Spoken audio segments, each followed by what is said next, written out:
சாப்பாட்டுக்கு வடிக்கக்கூடிய அரிசியை வச்சு ரொம்ப சூப்பராக மஷ்ரூம் பிரியாணி எப்படி செய்யுதுன்னு சொல்லிட்டு பார்க்கலாம். பாத்திரத்தில் எண்ணெய் நெய் வந்து சேர்த்துட்டு ஹோல் ஸ்பைசஸ் வந்து சேர்த்துக்கிறேன்.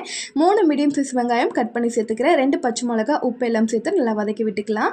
2 ஸ்பூன் அளவுக்கு இஞ்சி பூண்டு சேர்த்து நல்லா வந்துட்டு பச்சை வாடை போனதுக்கப்புறம் 3 மீடியம் சைஸ் தக்காளியை கட் பண்ணி வந்து சேர்த்துக்கிறேன்.